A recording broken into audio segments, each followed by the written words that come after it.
Kayo po ba mga bossing ko ay isa sa mga nakakapansin na parang paborito kayo ng kamalasan? Na kayo po ay napakasipag naman na tao pero parang sa walat wala ang inyong pagkayod mga bossing, parang hirap at hirap pa rin. Ako po may share sa inyo po mga bossing ko na mainam na subukan nyo po itong gawin. Proven po ito mga bossing. Basta kapag ginawa nyo po ito, kayo po ay may positibong pananaw sa buhay. Baka naman po kasi gumagawa kayo ng mga pampaswerte. Tapos nasa isipan nyo na malas po kayo, malas nga po ang mga magaganap. Ngayon po mga bossing, kung kayo po'y naniniwala at nais po itong gawin, lumarga po kayo. I-mindset nyo po na kayo magiging matagumpay at lahat ng mga pangarap po ninyo ay matutupad. Ito po isa sa mga subok na napakaswerte basta't may 100% kang paniniwala sa mga ganitong mga pamamaraan. Ngayon po, ito pong ating asin ay isa sa mga makakatulong upang sa ganoon makleansing ang ating kapaligiran. Lalo-lalo na kung parang pakiramdam nyo ay parang kakaiba na parang paborito ko ng kamalasan, na puro mga kamalasan na dumarating, parang hirap at hirap, bagamat ikaw po ay kumayod kalabaw na pero parang sa walat wala ang inyo pong pinagpaguran. Mainam na subukan nyo po ito, proven po ito na napakaswerte. Basta't may 100% kang paniniwala sa mga gatong mga pamamaraan.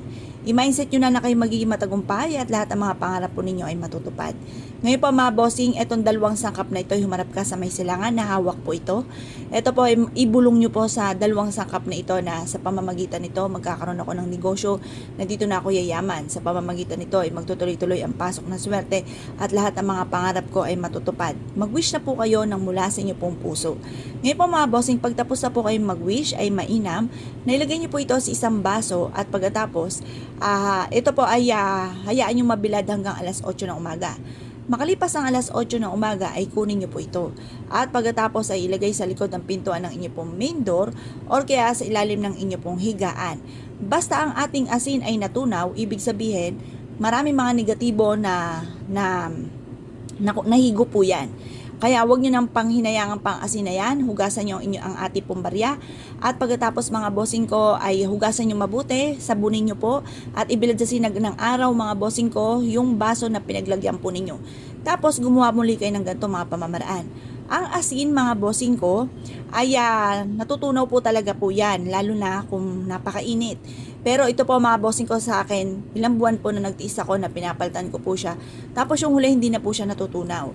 Parang sa una lang. Tapos pero yung ibabaw ng asin naninigas.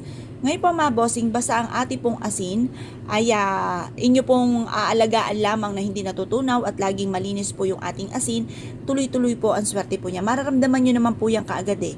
Kung kayo po mga bossing ko ay laging minamalas, tapos kahit konting patikim lang ng swerte mga bossing, mararanasan nyo po kaagad, mararamdaman nyo na sinuswerte na po kayo. At mabilis po ang talab po nito. Basta focus ka lamang at pagtapos nyo pong mag-wish, i-mindset nyo na kayo magiging matagumpay at lahat ng mga pangarap po ninyo ay matutupad. Kung naniniwala po kayo at nais nyo po itong gawin, huwag na po kayo magpatumpik-tumpik pa. Subukan nyo po ito, proven po ito na napakaswerte. Kaya kung kayo paniniwala mga bossing, good luck bossing nyo po lahat.